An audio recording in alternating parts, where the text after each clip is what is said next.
So anyway, with that said, I'm going to go and talk a little bit about how we crack open this scene, how we get work on. Some of you already know how to get work on, but I might need a bit more insight.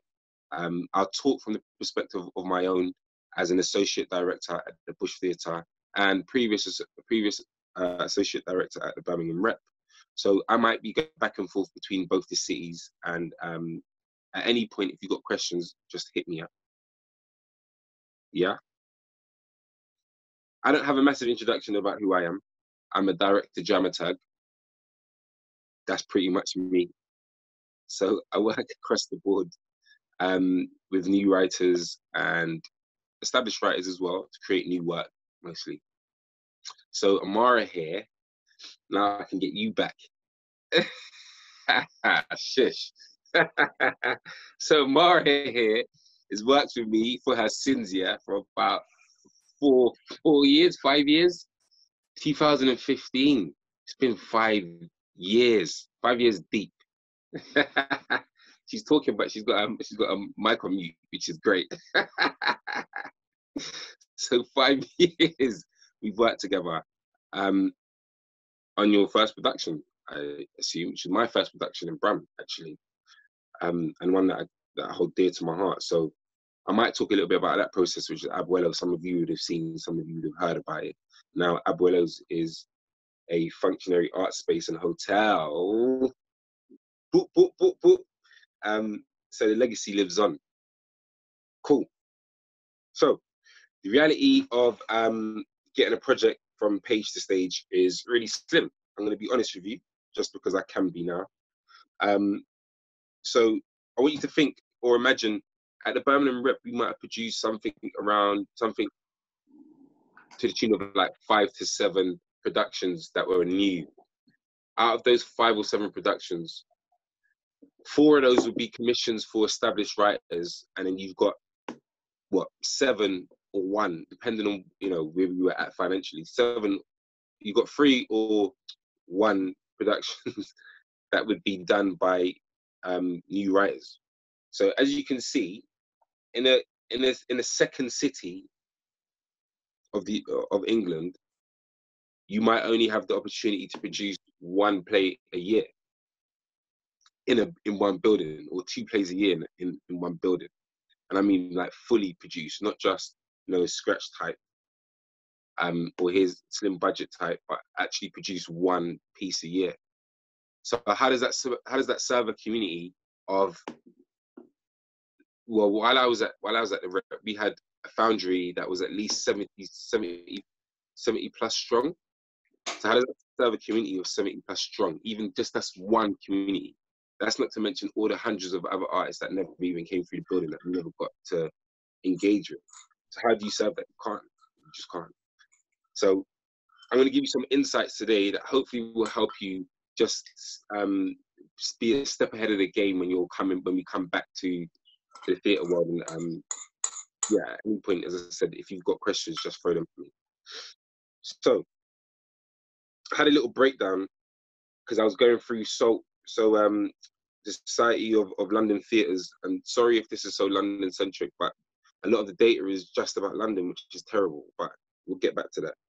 So some of the data I found on SALT and Statista and a few other conversations that we've been having and stuff that I already know from experience. So in London, we have close to like 200 theatres. I think it's like 180 to be precise. Some of them functionary, some of them kind of defunct. And with an average of 260 new productions, and that being broken down into revivals, new plays, new writing, and reimagined classics, again, you're looking at something in the region of like 150 new plays that are going to get produced, with thousands and thousands of writers. Think about all of the writing groups that we have. But I won't daunt you with that too tough. I will leave this document. Hopefully, what I might do is just transfer a lot of this conversation that I've got in this document to the live document, so you have a look, and also there are some resources on it that might be useful. So with that said, there's still many ways that you can get your work on or pull it on. But for me, I believe the best way to get your work on, and I don't know if you agree with this, Mara, or even Grace or Ashley here, Matthew, the best way is to build up a relationship with your local theatre, or a theatre that interests you, or a theatre that shares your identity. When I talk about identity, I'm talking about a theatre that puts on maybe new work, if that's what you're interested in, a theatre that is led by theatre makers, or a theatre that delves into, I don't know, let's say experimental work like BAC or something like that. So finding a theatre that kind of chimes with your identity as a theatre maker is super important. And as important is to build a relationship with that theatre. Theatres don't like to work hard. Trust me. I know. Theatres don't like to work hard. We don't like to go out and look for new people. I mean, I do personally, but that's something I do in my own time, even though that should be mandatory for all theatres. They don't like to. They like to be told something, or they like to just keep who they've got in the circle. And as you already know, it just becomes a tighter circle. So we've got to work extra hard in order to be seen by these guys and to be put in front of them. So, as I said, best way is to start to build a relationship with them. If you think about a new rep member, I'm going to use you, Grace, as an example. You're a brilliant writer, a fantastic writer. And had you just probably sent your play in through submissions, it would have taken maybe 8 months for them to even look at your play. And then it goes through a process of like reader, associate, then maybe AD or another associate. So that's like 3 different reads, which usually take about 3 months for us to have even seen your work before we go, oh yeah, cool, this is great. By that point, you're long gone to London.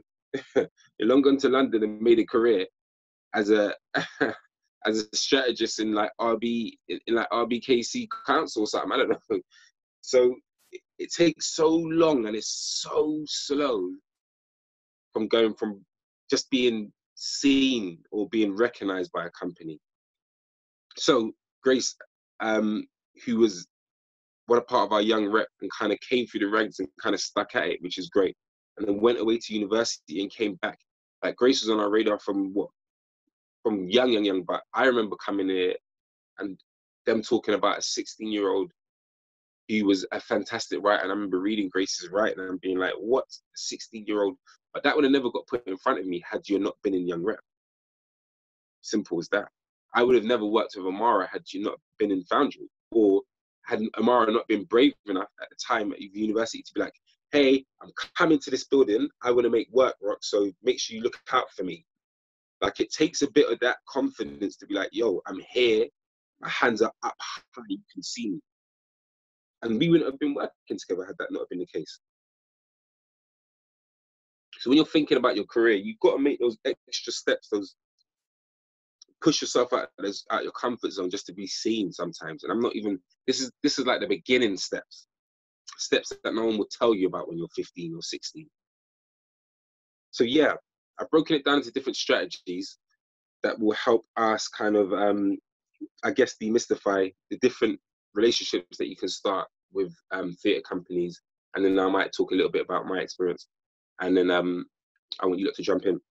So strategy 1, become an associate member of the artist community, e.g. young rep, youth theatre member, jump on artist development initiatives, e.g. Foundry, EWG with the Bush. If any of these acronyms need explaining, I will explain them. But if you're like, yo, slow down, then just hit me up, take your mic off, and then just let me know. So EWG is an emerging writers group that we have at the Bush, which is, I'm kind of changing it. It used to be just like it was called Emerging Writers Group. So it used to be Emerging Talent that had kind of established and had maybe 1 or 2 shows already. But I felt it was necessary, like in Brum, that we actually go a bit more grassroots. And so we're looking at artists who might have already been part of some sort of artist development initiative, but also might not have put on their first play. So we kind of catch them at the very early beginning. And also something else that we changed at the time was, well, Deirdre, who's the associate dramaturg, what we changed at the time was we have a commitment to like producing one of those plays at least. Out of 5 people, one of those plays are going to get produced for sure, maybe 2. I mean, at the moment we've got 3 great plays at least that will get produced. That will probably get produced, might get produced elsewhere, but definitely 1 or 2 of them will get produced with us.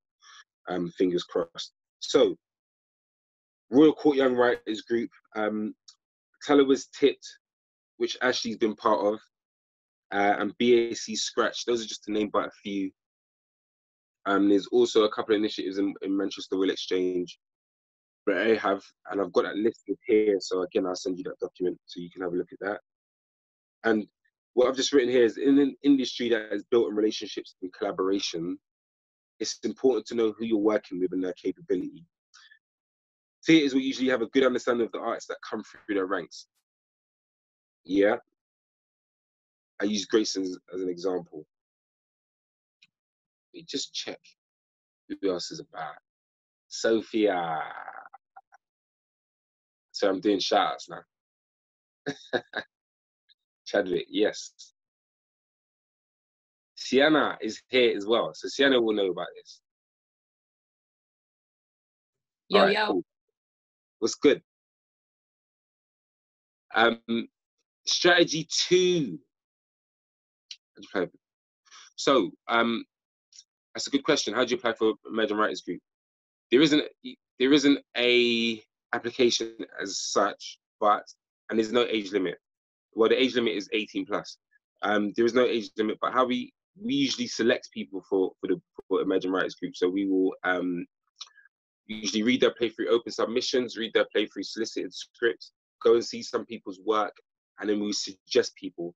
So people who want to be part of the Emerging Writers Group, it's always good to just kind of flag and be like, hey, I know the Emerging Writers Group is almost ending.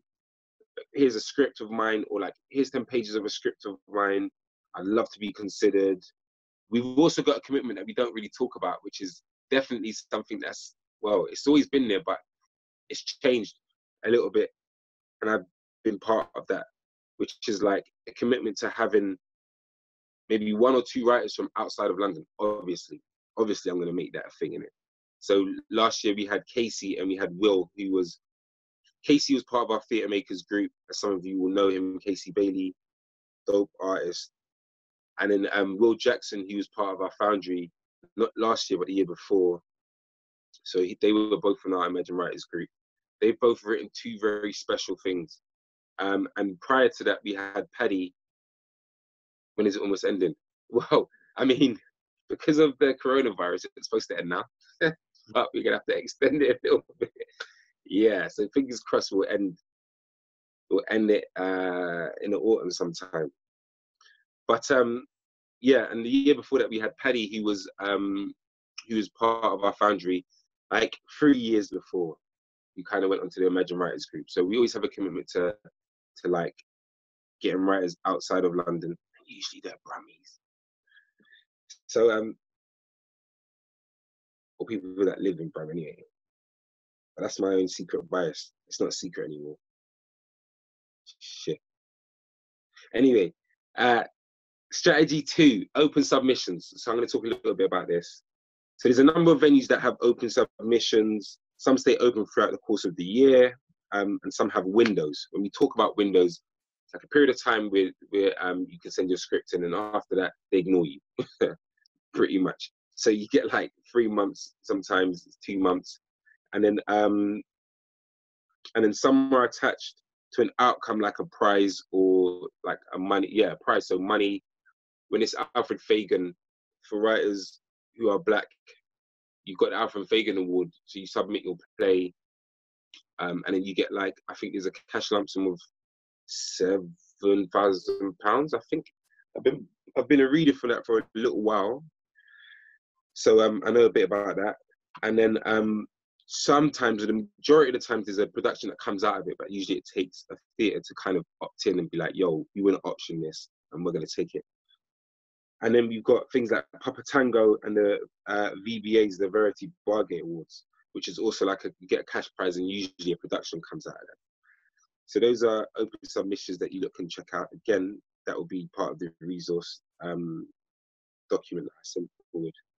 Most theatres will take solicited scripts. When we talk about solicited scripts, that is a script that is usually sent by an agent or a manager or writer that is like done their own business model and has the necessary legal requirements to kind of send their stuff and so on and so forth. So solicited scripts will usually come through. This is a secret, not a great secret, but solicited scripts always usually get looked at first. Just the way the game is, because an agent go out of their way to make themselves inaccessible. All right, we'll come back to that, Chadwick. Solicited scripts always get looked at first, just because there's already been a process of like drafting, redrafting, someone looking at it and thinking that is of a standard to send to you. So it just makes everybody's life a little bit easier. Because I'm telling you, having 900 scripts, you know, out of those 900, 700 of them are going to be like, you know, so-so. And if you spend all your time doing that, you're going to spend no time making productions. So you got to shoot a shot. Strategy 3, invite people to your work. Now, this is the hardest thing, because it's like, how do I invite people to my work when I can't put work on? You can. Many people have done it before, whether it be in a scratch night, whether it be online, whether it be a sharing. Now that we've got this, now that we're in this digital age where people can just jump on a TikTok and do a minute video, or jump on a Zoom and do. I've been watching some performances on Zoom. There's a platform called I think it's called Patreon.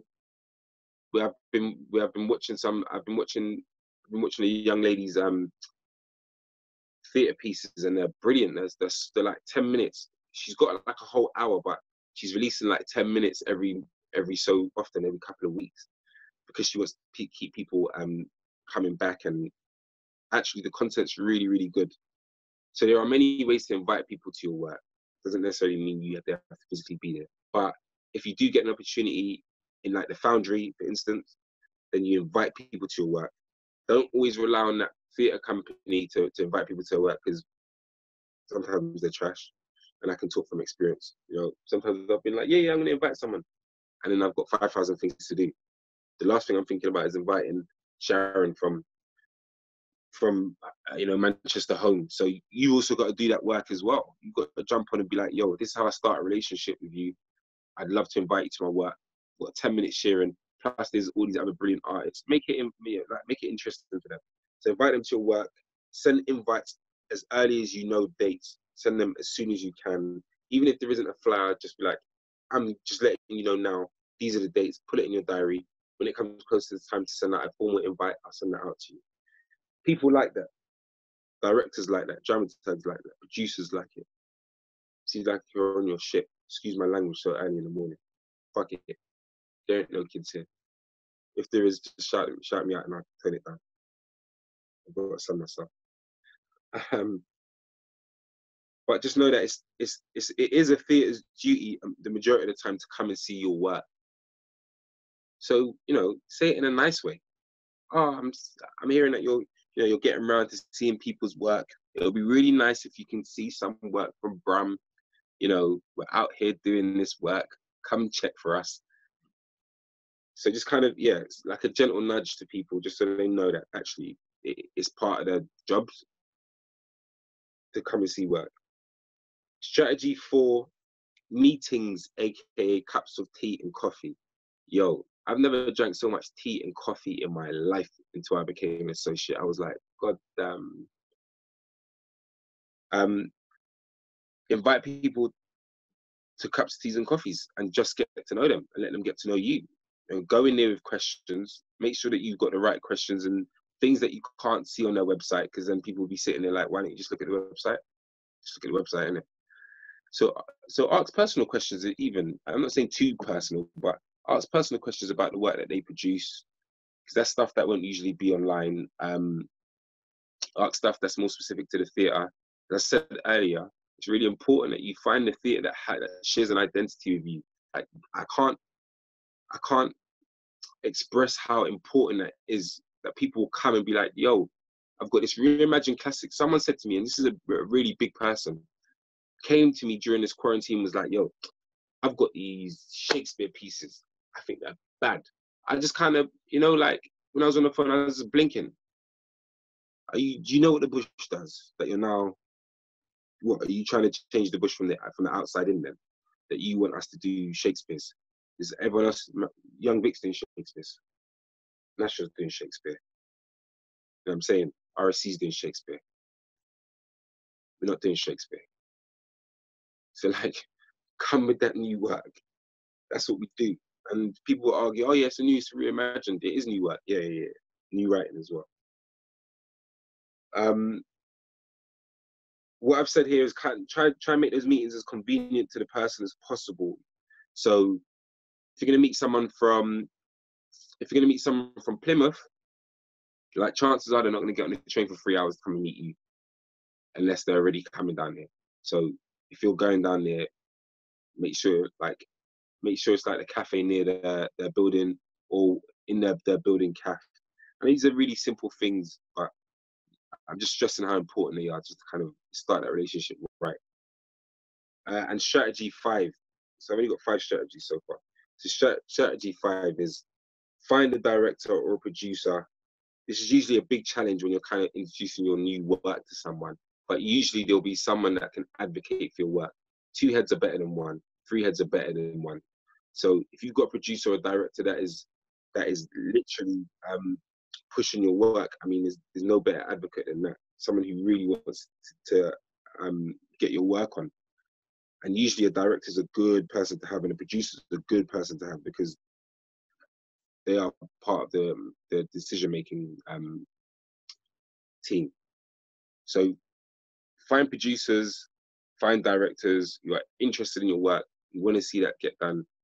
And before you know it, you will have venues that they, you know, you kind of tap into their network. You tap into their network and then you've got your own network. So suddenly you've got an increased network just because you've got 2 other people on board. So yeah, that's a quick rundown of different strategies that you could use. I'm sure I've used quite a few of these, or I've used them at different points in time. Sometimes you can 2 strategies work together. I'm going to use, say, like find a producer and also strategy 1 of like becoming an associate. Like those things work hand in hand, or could work hand in hand. But now that we've kind of gone past the strategies, let's talk about how we go through the process of getting work up, which is what you're here for, obviously. So as I said, I'm going to use Mara as an example because she's here and because I want to embarrass her. But I'll start with writers. So I've broken this down into 3 different sections as well. This goes writers, theatre makers, and directors, because I think is a different process for all 3 of those disciplines. If I missed anyone out, again, let me know and I'll try and cover that as well. So writers, the process for writers is a little bit clearer than others, like theatre makers and directors, because there's a lot of infrastructures in place that support writers. In the UK, we are primarily a writers, a kind of writers industry. So that means we put writer at the top and we go, all right, cool, everything comes from there. Even though that might not be the case for each of us here because we're majority theatre makers, writers usually get the look in first because there's an infrastructure. And as I said, theatre is quite lazy and has worked in this way for a very, very long time. So the phrase of if it's not broken, don't fix it, which it is broken, but if it's not broken, don't fix it, kind of applies a lot to theatre. So the usual channels for writers to kind of get their work on is they submit a piece on spec. When I say spec, I mean submitting a piece that you haven't been commissioned for. It's just something that you've been dying to write, that you're really interested in writing, or that you might have got like a little bit of money for, like a residency somewhere, and then you've written this kind of full-length thing. You kind of submit it on spec, which is kind of hard to get a commission for after that, unless people are really, really interested. But that's one of the processes. And then usually if it chimes with a venue, it'll go through again that 3-step process of like a reader, a resident assistant director, then an associate, and sometimes an AD. But usually it's like a 3-step process. And then it'll go a little something like this. You'll get a commission. If you need, these are bullet points, but if you want me to elaborate on them, just ask me. Yeah. So you'll get a commission, which is usually like a pot of money that you'll get at the beginning of your commission, even if you've written something on spec. If they want you to redraft it, you usually go in there and ask for a commission for that. Yeah. So they'll give you like a pot of money, anywhere between like $2,000 or $1,000 or whatever, depending on if they're keeping to equity guidance.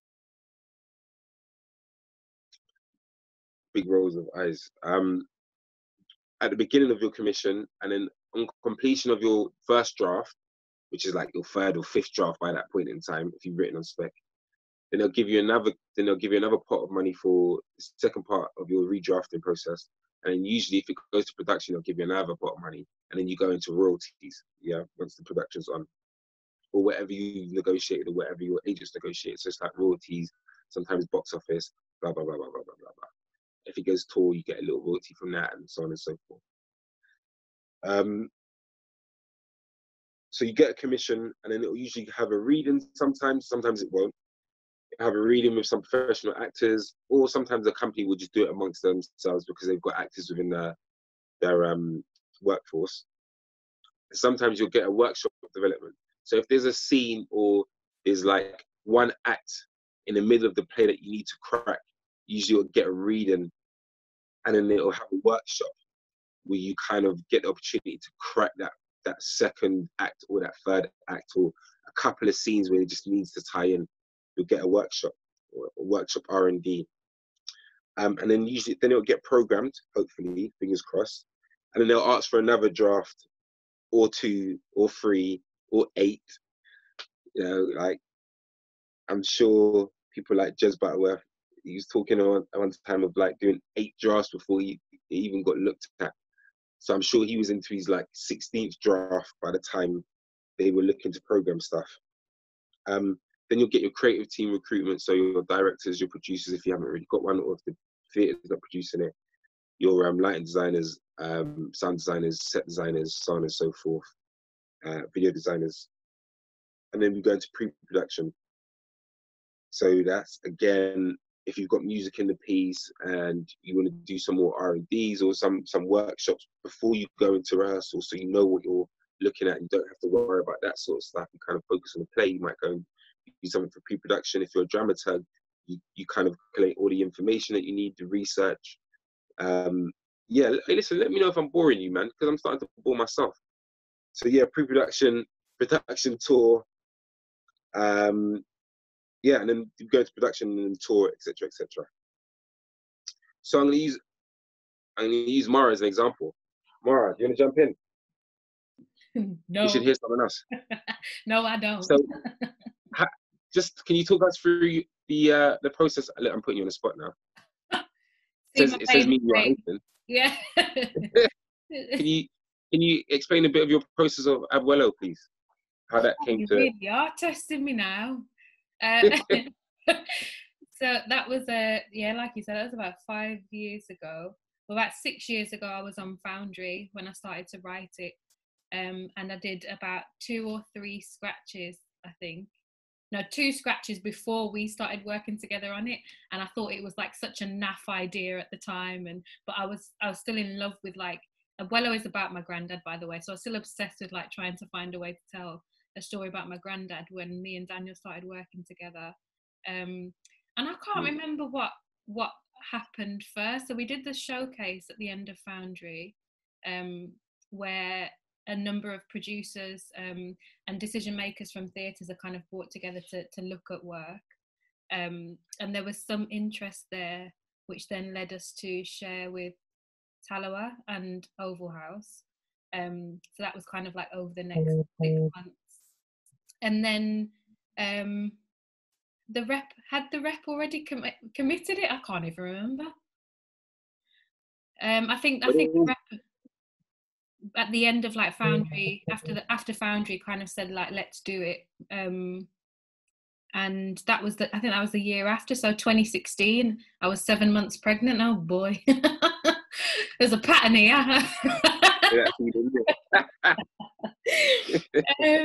And even that was a thing, wasn't it? Because at the time of agreeing to do it, within that time, obviously I got pregnant, and there was all those questions about the reality of actually doing it when you've got very personal circumstances as well. But I think back to that point, what you were saying about having the relationship with the rep already, but also at that time, I was thinking about when you were talking about how that theatres don't like to work, like to find people and to build relationships. How much of that would have been, I don't want to say like rested on the fact that like when there was more funding available, so more people could have had the remit and the capacity to be able to do that. Do you know what I mean? Like we saw, like since I started having a relationship with the rep, how many roles were just lost, and therefore how much capacity was lost in order to build those relationships. So then when individual people leave, artists are kind of like, great, so who's my go-to now? I think that has been a very real challenge for lots of us. Yeah. That went off on a tangent, but you know what I mean. Yeah. Great.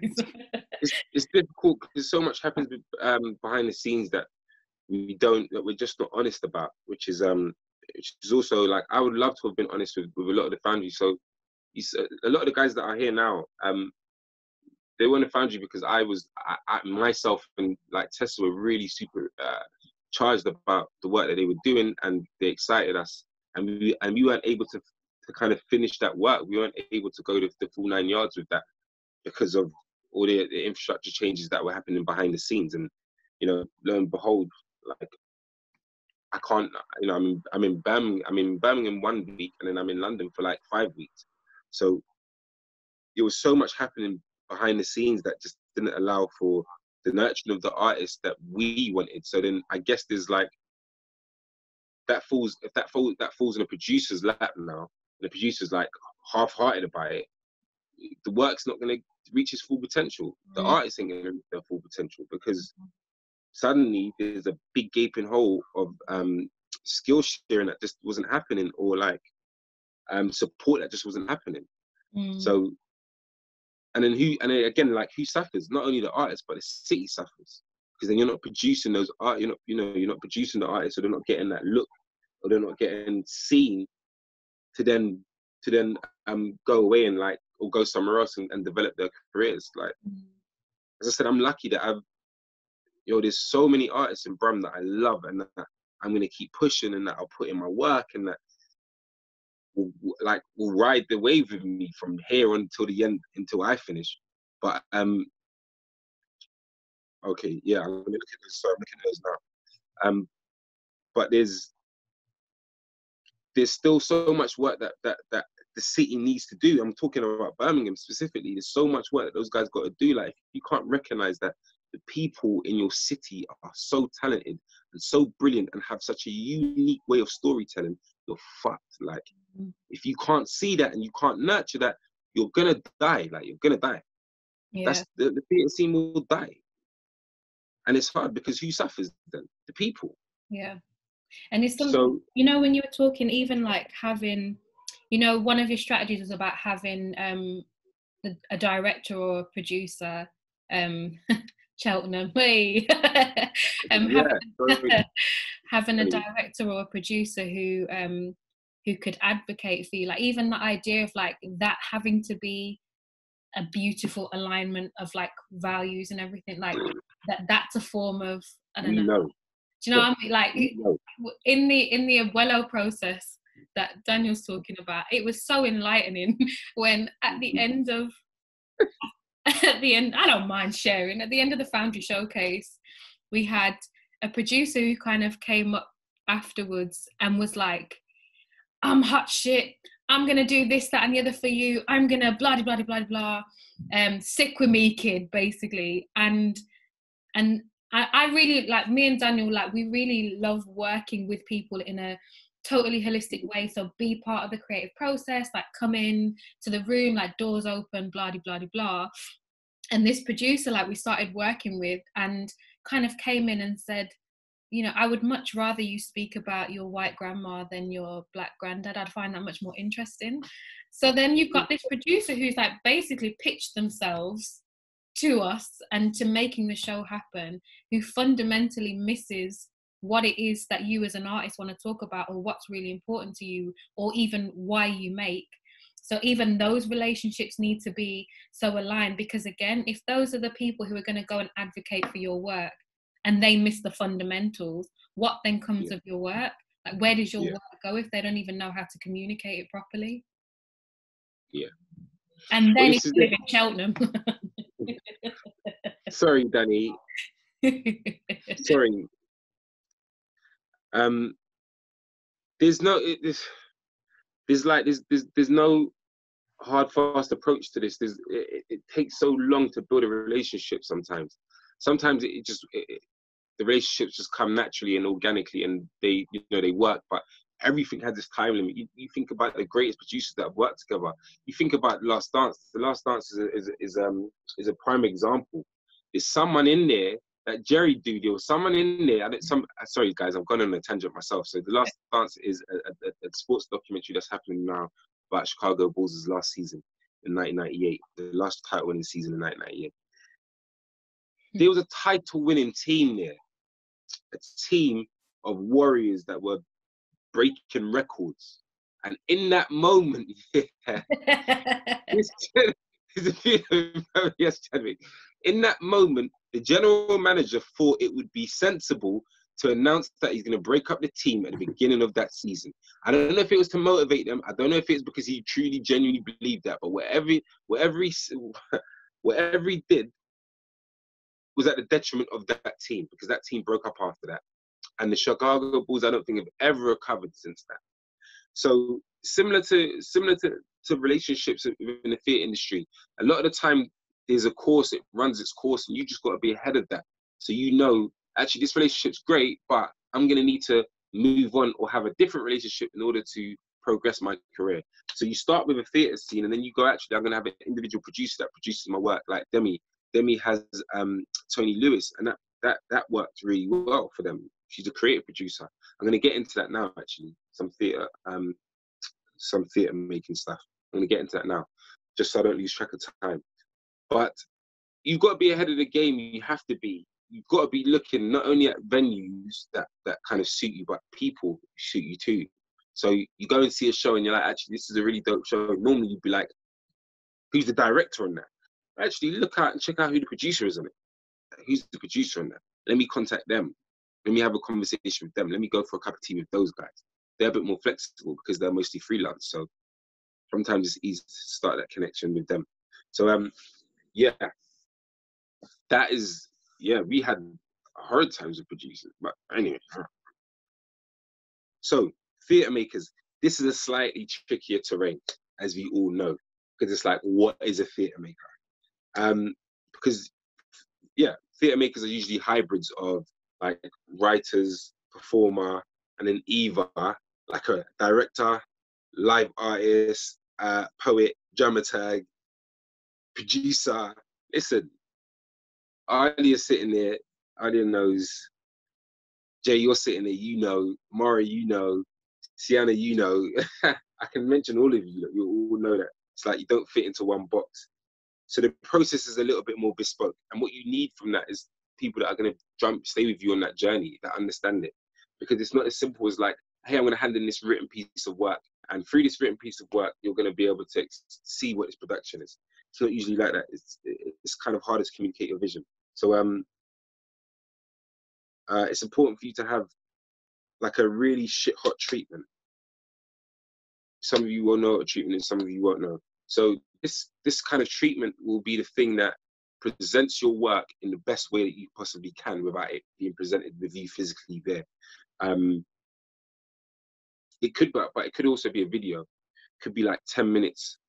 You can share like maybe 5-10 minutes or a few pages of the work that you're attempting to do. But what is important within this treatment is what you're clearly trying to explore within that piece. What is that you want to share and how you intend to do those things.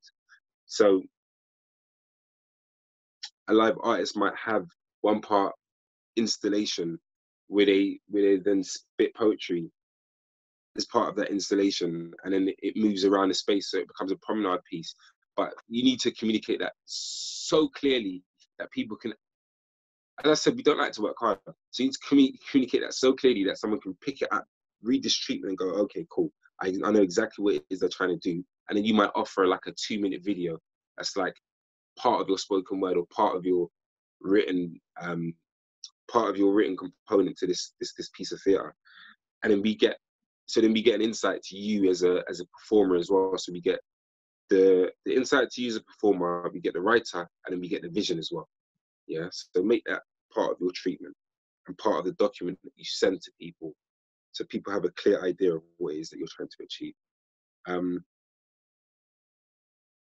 I said some examples of your writing, links to past work that you've done or work of a similar vein. So you might be like, I really want to do this dance piece and I want it to express the political point. So what I'm going to do is show you a Hafez Shatta clip that kind of aligns with my idea or my vision of this work. Here's the process that might be a little bit different to a writer. Usually it's an adaptation of the work depending on what you submit. So for Mara submitted, when we did Concubine, Concubine. So we was looking at Abuelo, we was doing Abuelo. Mara was writing, obviously, she'd written something that was in university. There was this poem that she had called Concubine. It was a dope-ass poem. And I was like, whoa. So at a point in time, I can't remember, I think Lynette or someone at the rep was like, so what's the next commission? Where we going? What's happening?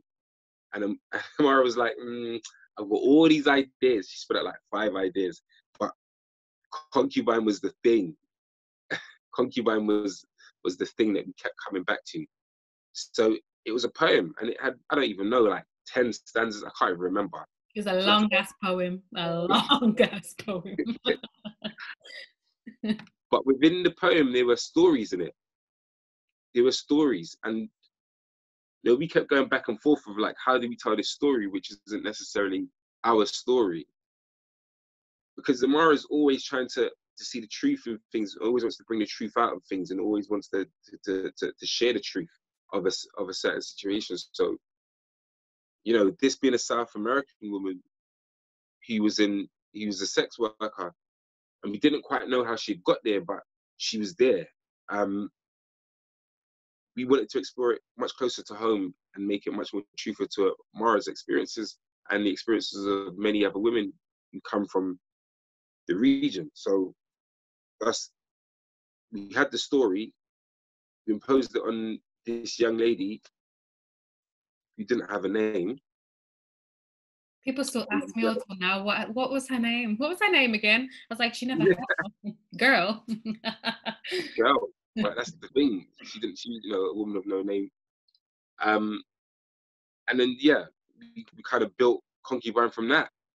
That's a really simple way of that process working, because you've got a relationship with the building, because you've got a relationship with a director, because you've got a relationship with a dramaturg or a creative producer. It was much easier for us to kind of draw out the story from there. And long-term collaborator Enrico kind of pulled out the music, and from that we were able to produce something. I mean, that was a test in time the first time around, because you using a podcast. Yeah. And even when I first started writing that, I didn't know what a theatre maker was. I didn't know that vocabulary. I thought I was a writer. I started working with Daniel, and he's like, "Oh no, honey, get your ass on stage." but that journey of like becoming a theatre maker through the making of the work, and I think I'm like knowing what the stories are that we want to explore first, and then seeing what your relationship to the story is. I think I work, and that like the Concubine journey was a really long, like, if I started writing it in like 2010, it went up in 2016, 17 the first time, I think, or 18 the first time. That's a long, but like we stuck with it. Stuck with it. And those relationships formed in that time, like to be able to bounce ideas off with you, with Kiko, like that was with Claire. Oh God, we had such a beautiful squad. Such a beautiful squad. Yeah, man. I reminisce all the time. But yeah, I don't want to waste you lot's time. We can do that together. So here's the process: adaptation of the work. So in this case, it was a piece of poetry that we then adapted for stage in a theatrical form. Yeah. Then we kind of had a sharing of it, or we produced it. We had to just kind of go full steam ahead. We produced it knowing that there was still more to explore out of it, and that we would get the time to explore it later on. But usually what would come of that is an R&D piece, so people get to understand the piece a little bit more. You get to realize what it is that you actually need for this piece, because it's so easy to be like, all right, I need a video, and then I need a live instrument, a live musician on stage, and then I need, and then actually you're like, all I need is me, some dope-ass composer, and comes a couple of stock images or whatever. All your budget suggests that anyway. And then we go in for a draft, and then you get a commission. If you haven't got the commission at the beginning, sometimes the commission happens a little bit later on when you're a theatre maker, because people need to see what you're actually trying to produce. And then you get a creative team, go into pre-production, then production. So again, this timeline isn't necessarily it isn't a framework that always works, and it goes in this particular order, but just to give you some idea of how it goes. So adaptation, R&D, draft, commission, creative team, pre-production. Again, this is stuff that I will put in this document and send over. Quickly going to move on to directors, because this is quite easy for me to talk about. Again, directors is not as straightforward as writers. We don't always have autonomy, so it means that sometimes we get called out and someone goes, yo, I've got this, this is me, yeah? Yo, people can be honest, I got this black play, yeah? And at the moment, you're the only black director that's available. Can you direct it?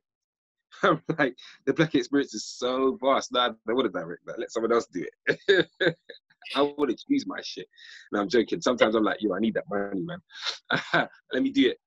What, the black experience in Oxford? Yeah, I know that. Of course I know about that. Let me do that. It's a little bit different for directors. We usually get a call, and it's by an AD somewhere going, look, I've got this piece and I think it really chimes because of XYZ work that you've done in previous years. I would love for you to come and direct this with us. I think you'd be the greatest person in it. Blah, blah, blah, blah, blah, blah, blah. And then we kind of go in there with our egos like, yeah, we can do this. The other version of getting work on as a director is that you have a piece that you believe in. So again, something like Concubine, you're like, actually, I really want to make this work. I know exactly how it's going to work out, or I kind of know exactly how it's going to work out. I know it's going to be dope. You go into that theatre and you go, this works for you, BAC, because I know you work with experimental work, or you work with theatre makers and you support them. Or I'm going to go to the bush and be like, this is a really great piece for your studio space. It's definitely a 60-seater type of piece.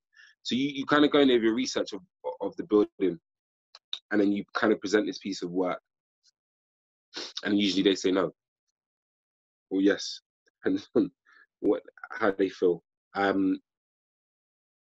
Or you go into a place like the NT, and the NT is the National Theatre. You go to the National Theatre and you're like, oh, I really want to work on this piece, and they will send you to the New Works department. The New Works department will kind of look over the piece or the idea with a treatment, with a few pages of the script, and they will give you a space to explore the idea for like maybe 2 days, maybe a week. They will invite all the dramaturgs and producers, the programmers and producers and programmers from elsewhere. Yes, I have a look, Katie. Producers from elsewhere, and then it's a 50% chance that it goes on at the NT and a 50% chance that it goes somewhere else. So directors are a little bit different. We kind of have to bring work to them, and as we don't write, we rely a lot on theatre makers and other writers. Sorry, and theatre makers and writers to bring that to the forefront, and then we will kind of be the advocate for it when we have our relationships with other buildings. So yes, run out of steam on that one, directors one, and usually that will be the process of that will be if the writer hasn't been commissioned already or they're on spec, they will commission the writer. The director will stay with it through an R&D process. You share that, and then you go into either another R&D stage if you still want to explore something because you're kind of reimagining a classic or something and you want to know if it works, like Shakespeare on Ice. So you go and do an R&D of that, and then it gets commissioned, and then it gets programmed, and then you work with it from there on out.